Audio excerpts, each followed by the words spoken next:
Hey everybody, this is Mark from Big Man. If you're anything like me, you deal with a lot of phone calls, emails, text messages, and apps trying to get your attention.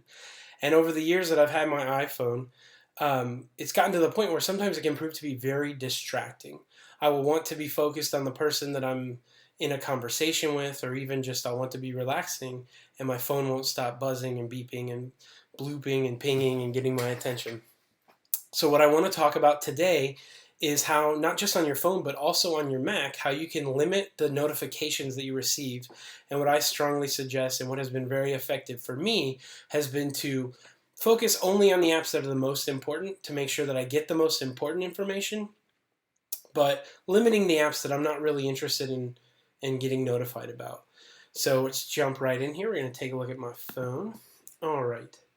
So here, let's get in. So I've done something to my phone this morning that was very painful to do. I went through my notification setting and I turned a bunch more apps on to get notifications. So if you're like me, looking at this home screen is crazy. Like, this is crazy making. I've got a 12 up at the top, a 16 down there, and then another 12, and all these programs trying to get my attention. And this isn't even this is just the little badge notification. That's that number, the red number in the circle. Um, each one of those red circles is also something typically that either shows up on the screen briefly at the top or that pops over the front of the phone completely, which really can be disrupting. So let's take, for example, this 16. That number is off the charts.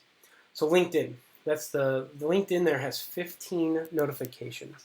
I like LinkedIn. I think it's great. I've been able to connect with some wonderful people there, but I cannot think of a scenario in which I will need to know right away or even how many pending notifications I have on LinkedIn. So what I'm going to do right now is we're going to focus on LinkedIn particularly. I'm going to go to my settings app. Everything is almost always in settings, all the things like this. We're going to go to, oh, it jumped ahead. We're going to go here to notifications there, right there in the middle of the screen. So I can hold it there and it's gray. So I'm going to tap on notifications. And then this is a list of every app on the phone that is able to send me notifications. So we're going to find LinkedIn on this list. Got to scroll down here for a while. There it is.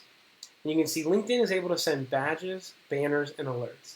Now if you look down towards the bottom there, you can see what each type of alert is. So none, of course, is none. Banners in the middle at the bottom there, you can see those are the kind of notifications that come down from the top of the screen and go back up. You can kind of swipe them up. And then there are alert type banners. Alerts are the ones that come down from the top of the screen and they stay there. They stay there until you tell it to swipe off or you have to hit OK or something like that. But as I said previously, for LinkedIn, it's hard for me to imagine a scenario where I need to be notified right away or at all. So I'm actually going to go up here and just turn off notifications entirely. That's that top toggle switch. Now you can notice here that I do have lots of options. I can choose to let it show things on the lock screen or not.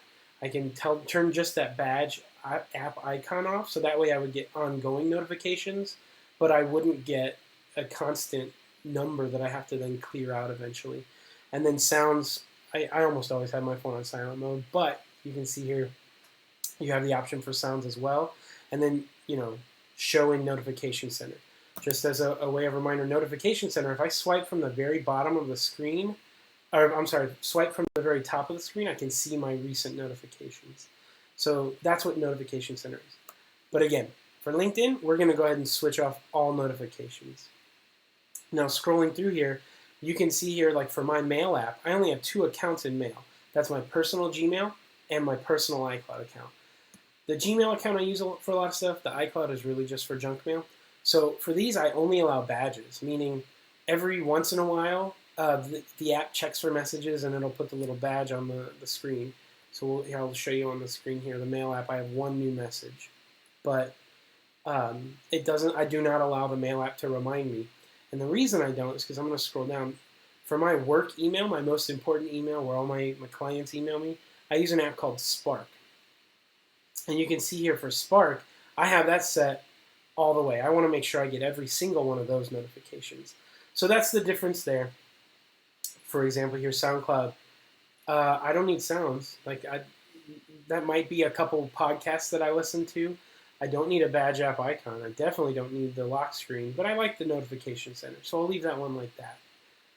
And you can see here that for every single app on your phone, just about, there are choices on what you can set for notifications. So, at bat, this is an important one. I like to be notified when Cubs games start and when they end. So I can go into the At Bat app and I can tell it to allow notifications. And I'll even show you here in the At Bat app.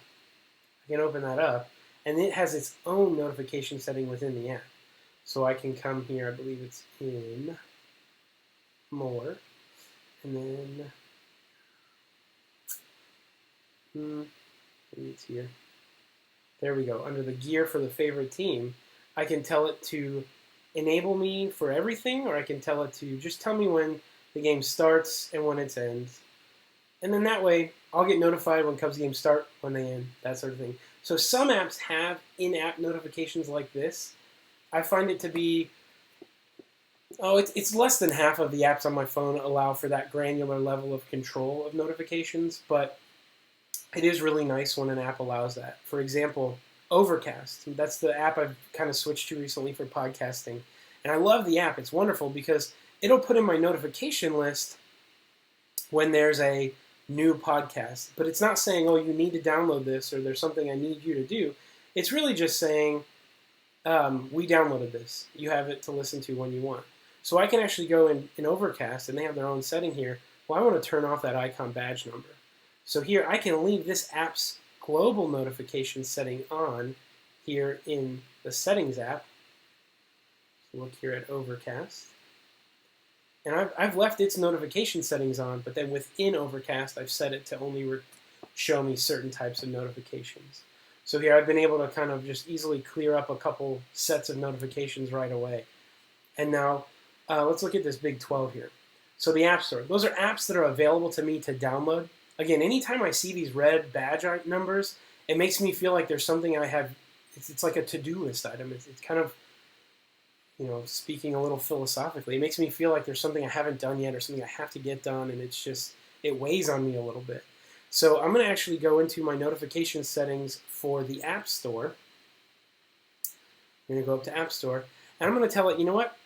I don't need a badge app icon for that one. Maybe a notification center when there's an app update that it needs to tell me about. I can't imagine that scenario either, but let's try it like that. And now, because I've allowed background app updates to happen on my phone, these are going to update automatically when I'm on Wi-Fi. So I actually just switched to Wi-Fi. So without me having to hit update all, it's going to update them on their own, but I can hit update now. But I don't have that big red 12 hanging over my head. So that's a little look at notifications on your phone. Now I want to take a moment and take a look at the notifications. Whoa. Take a look at notifications on the Mac. Here, get rid of my mug. I'm going to go to System Preferences. Again, this is similar to the Settings app on your phone is the System Preferences on your Mac. So we're going to take a look here in the top row here. The last item is the Notifications list. So we click on that. And now I can look here on the left. There are tons of apps and websites even that are allowed to notify me. Well, this is, again, something I've gone back and turned back on for the purposes of this video. But like 9 to 5 Mac, a website once in a while I'll check out, we're going to turn that off. CNN, as important as things can be, I'm just not really interested in getting notified when news happens. If something important happens, someone will call me, I feel like. Firefox, I don't use Firefox a ton, but I'm going to go ahead and turn it off because I don't need notifications from Firefox. So you can do this at this granular level of control for any app that has requested access to your Mac's notification center. So the next thing I'm going to show you is on the Mac. So on the phone, the way you would get to Notification Center is you would swipe down from the top of the screen. On the Mac to get to Notification Center, it's up here in the top right-hand corner. You click on it, and then it tells you your notifications. So you can see here I had turned on 9 to 5 Mac and CNN and everything. And so one of the things that's most important is you can pull down on that Notification Center. I'm just scrolling down, and I can actually turn on Do Not Disturb mode. I usually do that when I'm recording these videos because I don't want a bunch of notifications to pop up on my screen. But that's how you would manage Notification Center on your Mac. So that's a quick look at notifications on the Mac. the notifications on the iPhone. Maybe one day we'll look at notifications on the Apple Watch, because that's a whole nother ballgame when you have it's like having your phone strapped to your body. It's really weird. I was really happy to turn off a lot of the notifications on my watch one day too. But we'll look at that on another video. If you have any questions or concerns or corrections even, we are all ears. Please go ahead and send me an email. You can send it to mark@bigman.tech. I'd love to hear from you for any suggestions on video topics. If there's any just little nagging problems you have on your Mac or your iPhone, your iPod, I would love to address those in a future video. So please don't hesitate to email or leave a note on the Facebook. Thanks so much for joining us today.